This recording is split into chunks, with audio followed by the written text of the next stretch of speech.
Ipaghihiganti kita. Makikipagtumbahan ako para sa'yo.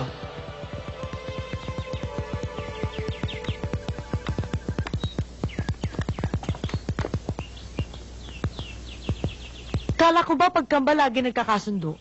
Pareho daw na iniisip tsaka nararamdaman. Magkaiba kami ni Anton. Lagi kami nagbabanggaan. Tsaka siya lang minahal ang mga magulang namin. Ako walang kwenta. Kaya ako lumaking parumbado eh. Minsan naiipit ako. Kailangan ko ng malaking pera. Eh di humingi ako ng pera sa tatay ko. Eh ayaw kong bigyan. Di nagalit ako, tinutukan ko ng baril. Eto naman si Anton, saksakan ng overacting. Sinugod ako, nakipagkakuha doon sa baril. Eh di pumotok. Tinamaan yung tatay ko, patay. Ayun, ay kinakulong ko.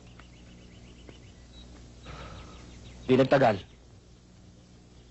Inatake sa puso yung nanay ko. Siyempre, hindi niya matanggap eh. Yun naman ang kinamatay niya.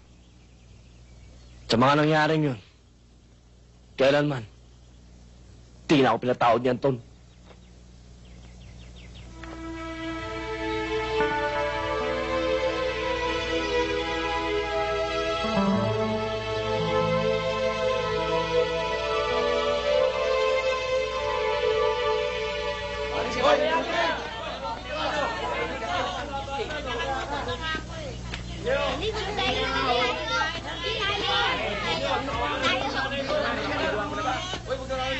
Tao po!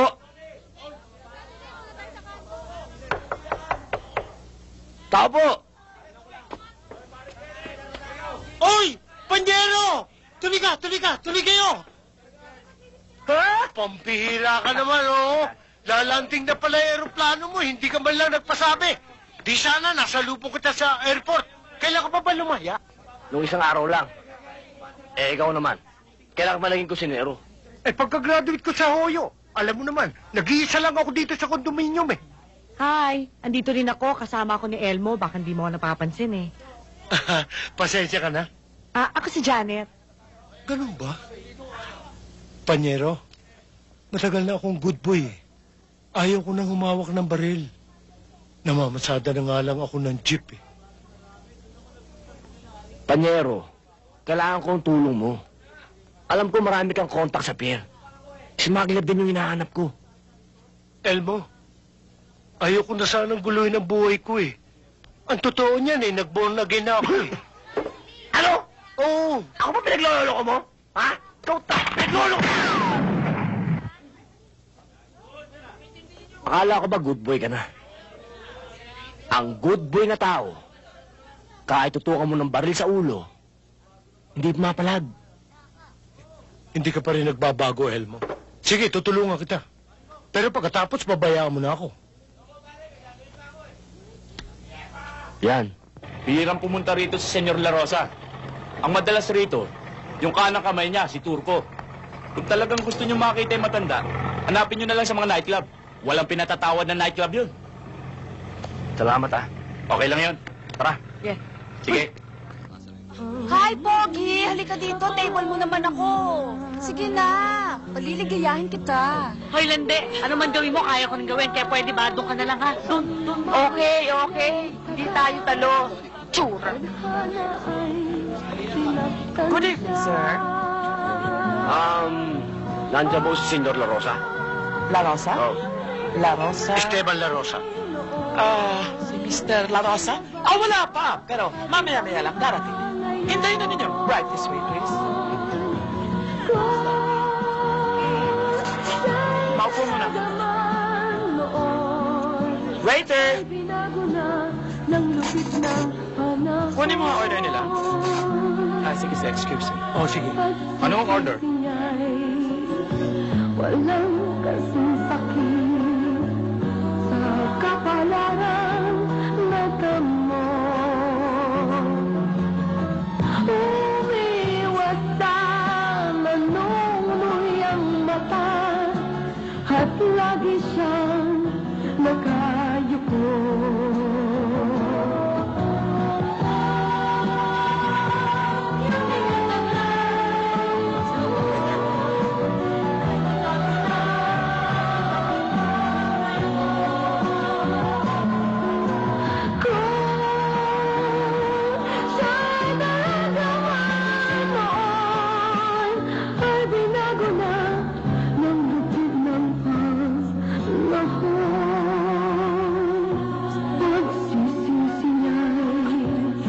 walang kasing sakit sa kapalaran na tamo.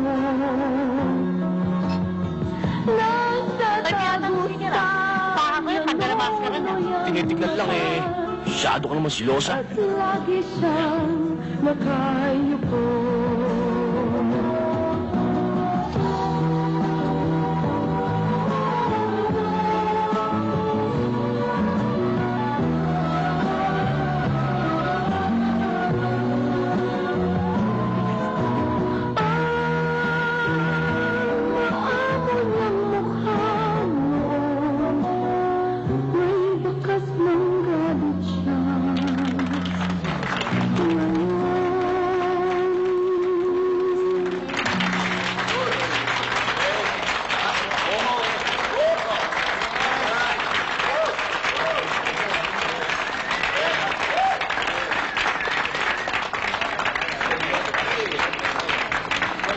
Puro ka pagsiselos.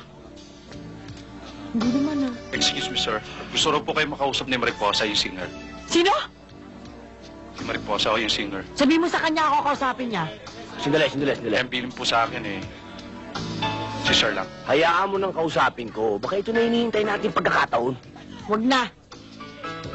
Kakausapin ko, sabi. O sige, kiss muna. Talagang in love sa akin eh. Bilisan mo, baka mamaya kung ano na yan. Wait lang yan. Ha? Nanette, mukhang madidisgrasya pa yata si Kulapo. Subukan niya, puputulan ko siya. Let's drink to that. Naway wag maputol.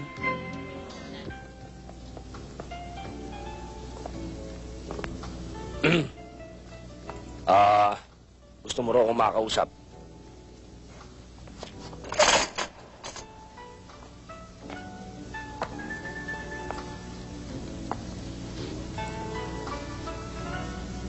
Hindi ba ikaw si Elmo? Sino ka ba? Ha?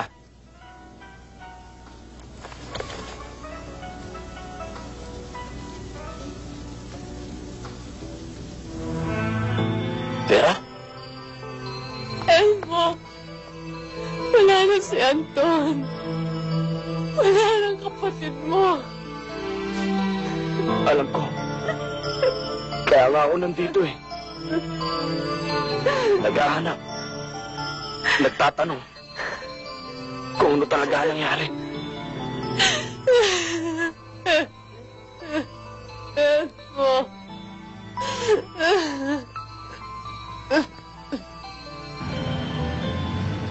Isang matandang lalaking kumukup sa akin. Pabayaan mo sila. Dinala ako sa Maynila. At pinakilala sa may-ari ng club. Si Sandra. Maraming kilala si Sandrang mga smuggler at sindikato. Meron siyang kakilalang kilala si Rosa. Pinadalhan na nga ng imbitasyon para makapunta sa club. Hinihintay ko na lang ang pagkakataon na makapaghiganti ako. Paano naman kaya mangyayari yun? Ewan ko nga eh.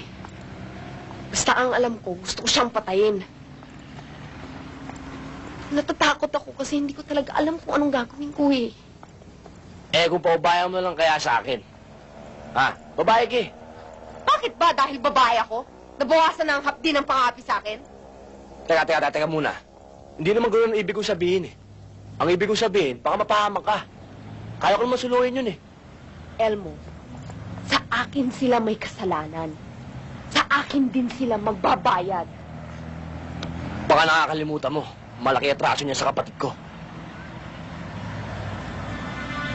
Kung ganon, magtulungan tayo. Tulungan mo ko, Elmo. Pero, ipangako mo lang sa akin na akong papatay kay La Rosa.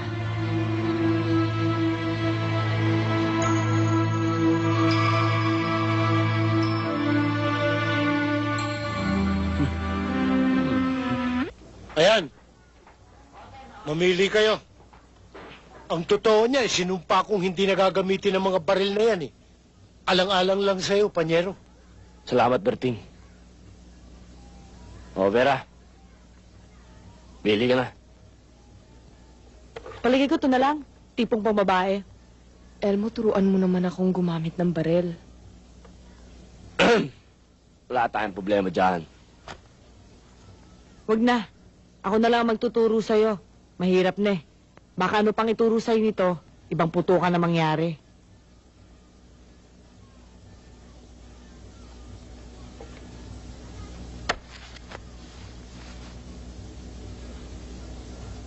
Hindi ganyan. O, paano? Hindi ka ba nanonood ng sine? Dalawang kamay ang hawak. Okay, dahil pag pinaputok mo yan, hindi ka tatamaan yan. Eh, gano'n na rin yun. Pag nakatutok na to sa kanya, maaari bang hindi siya tamaan? Tama na yung forma na yan. Bahala ka. Sorry, Janet. Nagngingit-ngit kasi ako kapag naalala ko sila Rosa. Bisa ka mo na lang gamitin yung galit mo pagkaharap mo na siya. Ay, nako. 2 araw mo nang binubuno yan, hindi mo pa rin makuha-kuha. Alam mo, Vera, meron talaga mga taong kahit anong gawin mo, hindi matututong humawak ng baril. Huwag mo kong asarin, Elmo. Sinasabi ko lang sa'yo. Hindi ka naman kailangan matutong humawak ng baril eh. Maghubad ka lang sa harap nila Rosa. Sigurado ko, masasaksak mo yun. Ano akala mo sa akin, puta? Hoy, nakakaapa ka yata. Ito kasing boyfriend mo eh. Ang baba ng tingin sa babae. Oy, dapat lang dahil lalaki ako. Ako dapat ang nasa ibabaw. Bakit kayo ni Anton? Sino ba nasa ibabaw?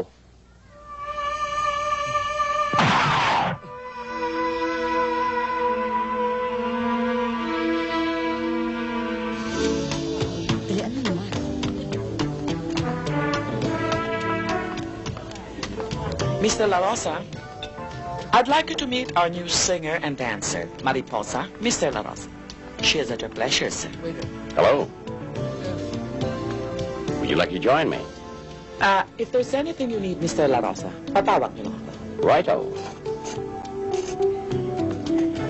Elmo, alam kong iniisip mo pero wag mo na ituloy. Tagilid tayo. Bahala na. Huwag mong daanin siya init ng ulo. Would you like to drink? No, thank you. You know, you remind me of Catwoman. Kakambal mo siya. You remind me of the big bad wolf. Ikaw ba yun? Hindi. Pinsan. Buo. Second degree. Mga bodyguards mo? Kung nailang ka sa kanila, pwede natin silang iwanan. Let's go to my pad. Sorry, Senyor La Rosa, pero hindi ako sumasama sa customers. Singer ako dito. Kung babayaran ba kita para kumanta sa isang special occasion, na ako lang nakikinig, payag ka. Pag-iisipan ko. Yang maskara mo, talaga bang hindi mo tinatanggal kahit hindi ka kumakanta? Are you hiding something like mga maleta sa ilalim ng mata or pimples? Ha? Pwede ba natin tanggalin? Ang lalaking mahal ko ang pwede nang magtanggal nito. Bakit? Mayroon na ba? Wala pa. Hinihintay ko pa. Baka ako na yon. Maaari. Excuse me, Senyor La Rosa. Lilipad muna ako. Number ko na susunod. Mariposa. I'll see you again. I'm sure. I'll get your ass next time.